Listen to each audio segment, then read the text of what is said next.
Hello दोस्तों, कैसे हैं आप सब। हमारी कहानियां देखने के लिए हमारे चैनल को सब्सक्राइब कीजिए और हाँ, बेल आइकॉन पर क्लिक करना मत भूलिएगा।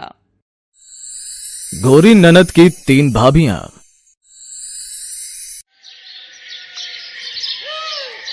ये है अंजलि, 3 भाइयों की इकलौती बहन। बचपन में ही अंजलि के सर से माँ बाप का साया हट गया। तब से लेकर आज तक अंजलि के भाइयों ने उसकी हर एक चीज का बखूबी ध्यान रखा था।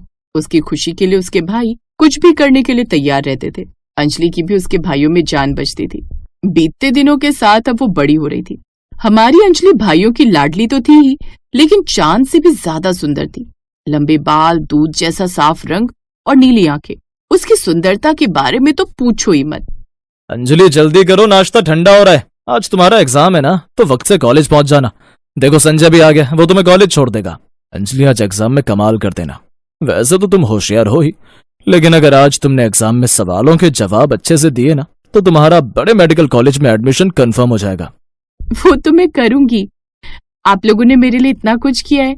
भैया मेरे लिए मेरी पढ़ाई ठीक से हो इसलिए घर संभाल रहे हैं, और आप दोनों भी जो कमा रहे हैं उसकी आधी कमाई तो मेरी पढ़ाई पर ही खत्म होती है। देखना, एक दिन मैं बड़ी डॉक्टर बनूंगी और मैं आप लोगों को वो सब कुछ दूंगी जो आप मेरी पढ़ाई पर पैसे खर्च करने की वजह से खरीद नहीं पाए। पगली, अब रुलाएगी क्या? चल जल्दी जल्दी नाश्ता कर। और हाँ, जब भी एग्जाम देने जाते हैं ना, तो टाइम पर नहीं, टाइम से पहले पहुंच जाना चाहिए, क्योंकि क्या पता कभी कभार ट्रैफिक लग जाए। मोहित तो भी ना शुभ शुभ बोला कर यार। सब लोग नाश्ता करते हैं, चलो। फिर मोहित अपने काम पर निकल जाता है। अंजलि भी संजय के साथ कॉलेज जाने के लिए निकलती है। तभी मोहल्ले की कुछ औरतें अंजलि को देखकर बातें बनाती हैं। देख तो कैसे सज सवर कर कॉलेज जा रही है। इसे देखकर कोई न कहेगा कि कॉलेज पढ़ने जाती है। और नहीं तो क्या, खुद अपने भाइयों के पैसों पर महारानी बनकर राज कर रही है, और बेचारे इसके भाई इसकी पढ़ाई के लिए कितनी मेहनत कर रहे हैं, और ये उनके पैसे पढ़ाई के साथ साथ सजने संवरने में खर्च कर देते। पता नहीं 4 कक्षा पढ़कर कहाँ ऑफिस जाने वाली है। सही कहा, इसका बड़ा भाई इसके लिए घर संभाल रहा है, वो कुछ काम नहीं करता, इसीलिए उसकी शादी ना हो रही और उसकी नहीं हो रही। इसके कारण बाकी दोनों की भी ना हो रही। लेकिन महारानी को देखो, बस खुद की पड़ी है। इसके बड़े भाई की कितनी उम्र हो गई, पता नहीं कौन देगा उसे लड़की। इसके माँ बाप चले गए और ये मुसीबत इसके भाइयों के सर पर छोड़ गए। इसके कारण 3-3 जिंदगियां खराब हो रही है। खैर हमें क्या। मोहल्ले की औरतों की बातें सुनकर अंजलि की आंखों में पानी आने लगता है। अंजलि एग्जाम देने तो पहुंच गई, लेकिन अंजलि के दिमाग में उन औरतों की आवाज जैसे चीख रही थी। एग्जाम देकर अंजलि घर आती है। ऐसे कई दिन निकल जाते हैं। आजकल अंजलि बड़ी खामोश रहने लगी थी, हमेशा पढ़ाई करती दिखती। अंजलि आजकल घर के काम कर रही थी। कुछ दिनों बाद अंजलि का रिजल्ट आता है। अंजलि, ये क्या, एग्जाम में तेरे इतने नंबर कम कैसे है? तूने तो बहुत दिल लगाकर पढ़ाई की थी। इतने कम नंबर पर तो तुझे कहीं भी एडमिशन नहीं मिलेगा। अरे नहीं नहीं, हमारी अंजलि तो बड़ी होशियार है। तुझसे कुछ गलती हुई होगी तो फिर से चेक कर। भाई, मैं ऑलरेडी 3 बार चेक कर चुका हूँ। इस बार अंजलि ने आपका यकीन तोड़ दिया है। क्या भैया, आपने एडमिशन, पढ़ाई, नंबर ये सब लगा रखा है। मुझे इन सब में कोई इंटरेस्ट नहीं है। लड़की हूँ मैं, मुझे घर के कामों में ध्यान देना चाहिए। आप लोगों ने मेरे लिए पहले ही बहुत त्याग किए। अब आप लोग अपनी जिंदगी की ओर ध्यान दीजिए। जितना पढ़ना था मैं पढ़ चुकी हूँ, अब मुझे नहीं पढ़ना। अंजलि की बातें सुनकर अंजलि के भाई हैरान हो जाते हैं। आगे ऐसे ही कई दिन निकल जाते हैं। अंजलि के भाई उसे समझाने की लाख कोशिश करते हैं, लेकिन अंजलि उनकी बात नहीं मानती। अब अंजलि का बड़ा भाई भी बाहर काम करने जाने लगा था। अंजलि घर के कामों के साथ साथ अपने भाइयों के लिए रिश्ते भी ढूंढ रही। ऐसे ही एक दिन अंजलि के भाइयों के लिए 3 सगी बहनों का रिश्ता आता है। अगले कुछ ही दिनों में अंजलि के भाइयों की शादी हो जाती है। एक दिन अंजलि किचन में काम कर रही थी। तब, अंजलि, ये सब काम तुम क्यों कर रही हो? अब घर में तुम्हारी 3-3 भाभियां हैं। तुम जाकर आराम करो या फिर तुम्हें जो काम पसंद हो सिर्फ वो करो। जी भाभी। अंजलि की भाभियां भी अंजलि का बड़ा ध्यान रख रही थी। अंजलि को समझने की, पहचानने की कोशिश कर रही थी। बीतते दिनों के साथ अंजलि की अपनी भाभियों के साथ अच्छी दोस्ती हो गई। अंजलि उनसे बातें तो करती थी, लेकिन अंजलि के चेहरे पर हमेशा उदासी रहती थी। कई दिन अंजलि को खुश रखने की कोशिश के बाद अब अंजलि की उदासी का कारण जानने का अंजलि की भाभियों ने ठान लिया था। ऐसे में एक दिन एक लड़का अंजलि के घर आता है। तब सिर्फ घर में अंजलि की भाभियां थी। भाभी, अंजलि कहाँ है? अंजलि तो अपने भाइयों के साथ बाहर गई है, लेकिन आप कौन है? मैं निशांत हूँ, अंजलि के बचपन का दोस्त। यहीं आगे के मोहल्ले में रहता हूँ। वैसे तो हम कॉलेज में भी साथ हैं, लेकिन 7-8 महीने बीत गए। अंजलि कॉलेज भी नहीं आ रही है और मोहल्ले में भी ज्यादा दिख नहीं रही है। मैंने उससे बात करने की कोशिश की, लेकिन आजकल वो बात भी नहीं करती। आखिर हुआ क्या है उसे? क्या? हमारी अंजलि और कॉलेज? हमें तो कुछ भी समझ में नहीं आ रहा। अंजलि ने तो कहा था कि उसे पढ़ाई पसंद तक नहीं है, लेकिन अब मुझे लग रहा है कि अंजलि झूठ बोल रही है, क्योंकि हमारे स्टोर रूम में मैंने कई बड़ी बड़ी किताबें देखी थी। जब मैंने अंजलि से उस बारे में पूछा तो अंजलि हड़बड़ा गई थी, लेकिन उस दिन मैंने कुछ ज्यादा ध्यान नहीं दिया था। हाँ, अंजलि कुछ तो छुपा रही है, क्योंकि पढ़ाई में उसकी जान बसती है। मुझे तो यकीन नहीं हो रहा कि अंजलि ने पढ़ाई छोड़ दी। भाभी, हो सके तो उसे फिर से एडमिशन दिला देना, मैं चलता हूँ। लेकिन निशांत की बातों ने अंजलि की भाभियों को उलझन में डाल दिया था। उस दिन उन्हें पता चला था कि पढ़ाई से दूर रहना ये अंजलि की उदासी का कारण होगा। लेकिन आखिरकार अंजलि पढ़ाई क्यों नहीं कर रही थी? उसे पढ़ाई इतनी पसंद होने के बावजूद भी क्या वजह होगी अंजलि के पढ़ाई से दूर रहने की? ऐसे कुछ दिन बीतते हैं। एक दिन अंजलि की भाभियां ठान लेती हैं कि वो अंजलि की पढ़ाई के बारे में अंजलि के भाइयों से बात करके रहेगी। सुनिए जी, परसों अंजलि का दोस्त निशांत हमारे घर आया था। उससे पता चला कि अंजलि पढ़ाई में बहुत होशियार है, वो पढ़ना लिखना चाहती थी, फिर भी उसने अचानक पढ़ाई छोड़ दी। क्यों? क्या वजह है इसकी? हाँ, हमारी अंजलि कॉलेज की टॉपर थी, पढ़ लिख कर बड़ी डॉक्टर बनना चाहती थी, लेकिन अचानक एक दिन वो एग्जाम देने गई और उस दिन से जैसे उसके चेहरे की खुशी ही गायब हो गई। पहली बार अंजलि के एग्जाम में कम अंक आए। उस दिन अंजलि ने पढ़ाई हमेशा के लिए छोड़ दी। उसने हमें इसकी वजह भी नहीं बताई और घर में उसकी पढ़ाई के बारे में बात करने से भी मना कर दिया। पढ़ाई के साथ साथ उस दिन से अंजलि की हंसी भी छूट गई। हमने कई बार अंजलि से बात करने की कोशिश की, लेकिन वो पढ़ाई के बारे में कुछ बातें ही नहीं करती। एक दिन मोहल्ले की एक छोटी नेहा घर आती है। भाभी, मुझे आपको कुछ बताना है, लेकिन आप प्रॉमिस करो आप किसी को नहीं बताओगी। हाँ बच्चा, बोलो ना, मैं नहीं बताऊंगी किसी को। हाँ, हमारी अंजलि दीदी उस दिन एग्जाम देने जा रही थी, तो मेरी दादी और कमला दादी आंटी से अंजलि दीदी के बारे में बहुत बुरी बुरी बातें कर रही थी। इसकी वजह से उसके भाई की शादी नहीं हो रही, भाइयों का पैसा पढ़ाई पर उड़ा रही है, और ये कितना मेकअप करती है, गोरा दिखने के लिए क्या कुछ नहीं लगाती, पढ़ लिख कर कौन सी अफसर बनने वाली है। ये सब ना बातें कर रही थी। तो ये सब सुनकर अंजलि दीदी बहुत रोने लगी। उस दिन अंजलि दीदी का एग्जाम भी अच्छा नहीं गया। तब से लेकर आज तक मैंने अंजलि दीदी को एक बार भी हंसते हुए नहीं देखा। भाभी, प्लीज आप मेरी अंजलि दीदी के चेहरे पर फिर से वो हंसी, वो चमक लेकर आइए ना। नेहा की बातें सुनकर अंजलि की भाभियां चौंक जाती हैं। अगले दिन सुबह अंजलि जब नींद से उठती है तो वो देखती है कि उसके कमरे में फिर से उसका स्टडी टेबल आ गया है। भाभी, ये किताबें यहाँ कैसे आई? मैंने आपको कहा था ना ये कबाड़ी वाले को देने के लिए है। हमारी चांद की तरह सुंदर दिखने वाली ननद दिल से इतनी पत्थर होगी, हमने तो सोचा भी नहीं था। अंजलि, तुम्हें पढ़ाना, अपने पैरों पर खड़ा करना, यही सपना बचपन से तुम्हारे भाइयों ने देखा है। ये तुम्हें पता होने के बावजूद मोहल्ले की कुछ औरतों की बकवास तुम्हारे लिए तुम्हारे भाइयों के सपने से बड़ी हो गई। तुम पर डिपेंड करता है तुम्हें किसका क्या सुनना है। तुम्हारी जगह मैं होती ना तो उनकी बातें सुनकर मैं हार नहीं मानती, उल्टा और ज्यादा पढ़ाई करती, ताकि उन्हें पता चले कि लड़कियां भी पढ़ लिख कर ऑफिस जा सकती हैं। चलो अंजलि, फिर से पढ़ाई शुरू करो। मुंह से बड़बड़ करने वाली उन औरतों को तुम्हारी कामयाबी से जवाब दो। भाभियों की बातें सुनकर अंजलि में पुराना जोश वापस आ गया था। अंजलि ने फिर से पढ़ाई शुरू की, फिर से एग्जाम दिया। कुछ दिनों बाद अंजलि का रिजल्ट आया। इस बार अंजलि अच्छे अंकों से पास हो गई थी। अंजलि का बड़े मेडिकल कॉलेज में एडमिशन हो गया था। ऐसे कुछ साल बीत गए। अब अंजलि MBBS डॉक्टर बन गई थी। जब अंजलि डॉक्टर बनकर पहली बार मोहल्ले में कदम रखती है तो रमा कमला ही क्या, मोहल्ले की हर एक औरत बस उसे देखती रह जाती है। उसने सबकी बोलती जो बंद कर दी थी।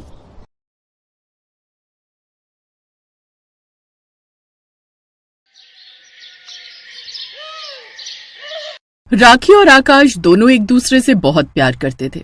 आकाश का रंग काला था जबकि राखी का रंग गोरा था। उसी तरह आकाश की फैमिली में भी सब काले थे जबकि राखी की फैमिली में सब गोरे थे। राखी बेटा, आकाश का रंग तो बहुत काला है, तू उससे क्यों पसंद कर रही है? बिरादरी में सब क्या ही बोलेंगे कि तुमने काले रंग का पति चुना है। पापा मम्मी, आप नहीं जानते हो, आकाश का नेचर बहुत अच्छा है और मैं रंग रूप पर ध्यान नहीं देती हूँ। मैं केवल दिल देखती हूँ और मुझे अच्छी तरह पता है आकाश मुझे सारी खुशियां देंगे। वो मुझे कभी भी किसी चीज की कमी नहीं होने देंगे। मैं आकाश से बहुत प्यार करती हूँ और उन्हीं से शादी करूंगी। राखी ने ठान लिया था कि वो आकाश से ही शादी करेगी। इधर आकाश की फैमिली भी बहुत खुश थी। सब राखी की ही बातें कर रहे थे। मम्मी, आकाश भैया कितने लकी हैं, उन्हें राखी भाभी जैसी इतनी सुंदर लड़की मिली है। हाँ मम्मी, सचमुच राखी भाभी को जब मैंने पहली बार देखा तो मैं तो देखती रह गई। बिल्कुल चांद का टुकड़ा लगती है राखी भाभी। इतना सुंदर गोरा रंग है उनका। बस राखी भाभी हमारे घर जल्दी से आ जाए, फिर हम उनके साथ खूब सारा टाइम स्पेंड करेंगे। हाँ भैया, अब आपकी जल्दी से शादी हो जाए। आकाश बेटा, तुमने राखी की फैमिली से बात की? वो लोग कब कह रहे हैं शादी के लिए? पापा, राखी आज अपने घर में बात कर रही है, कल तक बता देगी, फिर आप लोग बात कर लेना। ऐसा है ना, तुम्हारी शादी की डेट फिक्स हो जाए तो शिल्पा की शादी की भी बात कर लूंगा, फिर तुम दोनों की हो जाएगी तो साथ ही सोनिया के लिए भी लड़का देख लेंगे। शिल्पा और सोनिया दोनों आकाश की छोटी बहनें हैं। शिल्पा की शादी की बात पक्की हो गई है और सोनिया के लिए भी लड़का देखा जा रहा है। आकाश के पिता का मन है कि शादी के बाद शिल्पा की भी शादी हो जाए, फिर सोनिया रह जाएगी, उसके लिए आराम से लड़का देख लेंगे। सब लोग उम्मीद लगाए बैठे थे कि राखी के घर से शादी के लिए कोई जवाब आएगा। राखी की तरफ से तो जवाब आया नहीं था, लेकिन एक जवाब कहीं और से आ गया था, जिसने घर में सबका मूड खराब कर दिया। मना कर दिया है उन लोगों ने, बोल रहे हैं लड़की का रंग पक्का है, काली है, इस वजह से हमारे लड़के के साथ जोड़ी सही नहीं रहेगी। पर उन्होंने ऐसे कैसे मना कर दिया? हमारी शिल्पा इतनी अच्छी है, हमने उसे सारे संस्कार दिए हैं, ऐसे कैसे मना कर सकते हैं? लड़के ने कोई लड़की पसंद कर ली, इसलिए उन्होंने मना कर दिया, हम कुछ नहीं कह सकते। पापा, ये अच्छी बात है, पहले सगाई करने के लिए ढेरों रिश्तेदारों को सामान और पैसे बांटो और उसके बाद लड़के वाले अपनी मनमर्जी करें, शादी के लिए मना कर दें, ये तो कहीं की शराफत नहीं है। पापा, क्या करे बेटा, कुछ कर नहीं सकते, ये दुनिया ही ऐसी है, यहाँ पर ऊपर से लोग कुछ दिखाई देते हैं और अंदर से कुछ और। राखी की फैमिली को बोल दे, जब तक शिल्पा की सगाई कहीं नहीं हो जाती हम तेरी शादी नहीं करेंगे। पर पापा, मेरी सगाई टूटने से भैया की शादी क्यों रोक रहे हो? मेरी किस्मत खराब है तो उसकी सजा भैया को क्यों मिले? पापा, राखी भाभी के मायके वालों को बुरा लगेगा अगर हम उन्हें मना करेंगे। कोई बात नहीं, किसी को बुरा नहीं लगेगा, वो मेरी बात को समझेंगे। अभी अभी शिल्पा की सगाई टूटी है, इसके लिए लड़का ढूंढने में परेशानी होगी, क्योंकि हर कोई 10 सवाल करेगा कि सगाई क्यों टूट गई। मुझे सारी उम्र तुम दोनों को घर पर नहीं बैठाना है, मुझे अपने तरीके से काम करने दो। कुछ देर बाद राखी और आकाश एक रेस्टोरेंट में मिलते हैं। आकाश राखी को सारी बात बताता है।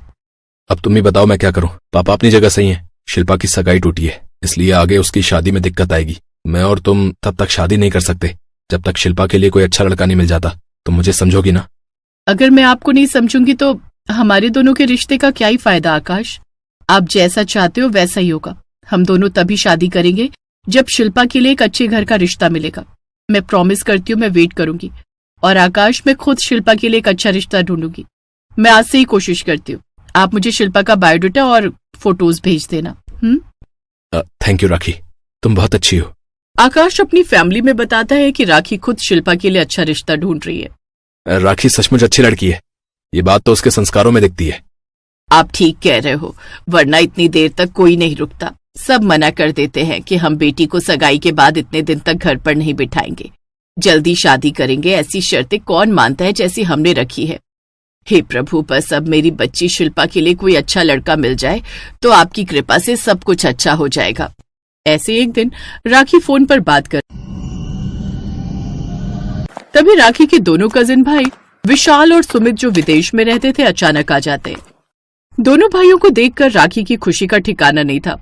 विशाल भैया, सुमित भैया, आप दोनों अचानक, पर आप दोनों की तो छुट्टी कैंसिल हो गई थी। हम जानते थे हमारी प्यारी बहन हमारी शादी में ना आने की वजह से बहुत उदास है, इसलिए हमने दोबारा छुट्टी के लिए अप्लाई किया और हम दोनों को छुट्टी मिल गई। इसलिए हम दोनों हवा में उड़कर झट से तेरी शादी में शामिल होने के लिए आ गए।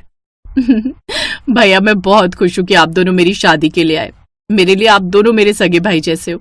ताऊ जी ताई जी ने हम तीनों में कभी कोई फर्क नहीं किया, मुझे हमेशा अपनी सगी बेटी की तरह प्यार दिया है। आप दोनों ने भी मुझे अपनी सगी बहन की तरह ही प्यार दिया है। मुझे बहुत अच्छा लग रहा है कि आप दोनों मेरी शादी में आए हो। पर भैया, एक प्रॉब्लम हो गई है। प्रॉब्लम? क्या प्रॉब्लम हो गई? सब ठीक तो है ना? भैया, आकाश जी की 2 छोटी बहनें हैं, शिल्पा और सोनिया। वैसे तो दोनों के लिए ही रिश्ता देख रहे हैं, पर डार्क कलर होने की वजह से उन दोनों की शादी नहीं हो पा रही है। कुछ दिन पहले शिल्पा के लिए एक रिश्ता आया था, सगाई भी हुई थी, पर ब्लैक कॉम्प्लेक्शन होने की वजह से लड़के ने शादी के लिए मना कर दिया और सगाई तोड़ दी। कैसी घटिया सोच हो गई आजकल लोगों की। भला रंग से भी कोई किसी को जज कर सकता है क्या? हाँ बिल्कुल, किसी के रंग की वजह से हम शादी तोड़ दें, ये तो बहुत ही गलत सोच है। आजकल रंग के बारे में कौन सोचता है? काला रंग भी अपने आप में एक सुंदरता है, एक अलग ब्यूटी है डार्क कॉम्प्लेक्शन की। भैया, आप दोनों की सोच बहुत अच्छी है, पर हर लड़के की सोच आपकी तरह नहीं होती। एक काम करते, मैं आकाश के घर ही जा रही थी, आप दोनों भी मेरे साथ चलो। आकाश और उसकी फैमिली से मिल लेना, उन्हें अच्छा लगेगा, वो लोग बहुत उदास हैं। ठीक है, चलते हैं फिर। राखी विशाल और सुमित को आकाश के घर लेकर जाती है। सभी को विशाल और सुमित का स्वभाव बहुत अच्छा लगता है। कुछ ही देर में विशाल और शिल्पा अच्छे दोस्त बन गए। विशाल ने शिल्पा को बहुत मोटिवेट किया। इधर सुमित और सोनिया की भी खूब जम रही थी। राखी के मन में एक बात आती है। जब सब शाम को घूमकर आते हैं तब राखी विशाल और सुमित से कुछ बात करती है। विशाल भैया, सुमित भैया, वैसे तो ये बहुत बड़ा डिसीजन है, पर आप लोग शिल्पा और सोनिया से मिल चुके हो, आपकी क्या राय है? राखी, अगर सच कहें तो हम दोनों तेरे से इसी बारे में बात करने वाले थे। मुझे शिल्पा में कोई कमी नजर नहीं आई, मुझे वो पसंद है। मुझे तो लगता है शिल्पा शायद सुंदर नहीं, बहुत ज्यादा सुंदर है, वो बहुत प्यारी है। हाँ राखी, और मेरी और सोनिया की वाइब भी बहुत मिलती है, हम दोनों के शौक एक है। बहुत हंसमुख है सोनिया भी, मुझे लगता है वो एक परफेक्ट वाइफ बन सकती है। I am so happy. आप दोनों नहीं जानते आज मैं कितनी खुश हूँ। हम इस बारे में घर में बात करते हैं। एक बात मैं पूछना चाहूंगी, आप दोनों ये शादी कहीं इस वजह से तो नहीं कर रहे ना कि मेरी और आकाश की शादी नहीं हो रही? प्लीज, आप दोनों मेरे अपने भाई हो, मुझे क्लियर कर दो। तेरी कसम राखी, मुझे शिल्पा बहुत पसंद है, इसलिए मैं शादी के लिए हाँ कह रहा हूं। हाँ राखी, मुझे भी सोनिया बहुत पसंद है। बस एक बार तुम ये पूछ लो कि उन दोनों को हम पसंद है या नहीं, और वो हमारे साथ विदेश में रहने के लिए तैयार हो जाएंगे ना, क्योंकि अगले कुछ सालों तक हम वहीं रहेंगे। ठीक है, मैं सारी बातें पूछ लेती हूँ और घर में भी बता देते हैं। राखी के मम्मी पापा भी इस बात के लिए सहमत हो जाते हैं। आकाश की फैमिली को जब ये बात पता चलती है तो सबकी खुशी का ठिकाना नहीं था। शिल्पा और सोनिया दोनों की आंखों में खुशी के आंसू थे। उनकी प्यारी भाभी राखी उनके लिए अपने भाइयों का रिश्ता लेकर आई थी। धूमधाम के साथ आकाश और राखी की शादी हो जाती है। उसके बाद राखी अपनी दोनों नंदों और अपने दोनों भाइयों की शादी की तैयारी करती है। कुछ दिनों बाद राखी की दोनों नंदों की शादी उसके दोनों भाइयों से होती है। आकाश की मम्मी भगवान का शुक्रिया अदा करती हैं कि आज उन्हें राखी जैसी बहू मिल गई, जिसकी वजह से आज उनकी दोनों बेटियों शिल्पा और सोनिया दोनों की जिंदगी खुशियों से भर गई। हेलो दोस्तों, कैसे हैं आप सब? हमारी कहानियां देखने के लिए हमारे चैनल को सब्सक्राइब कीजिए और हाँ, बेल आइकॉन पर क्लिक करना मत भूलिएगा।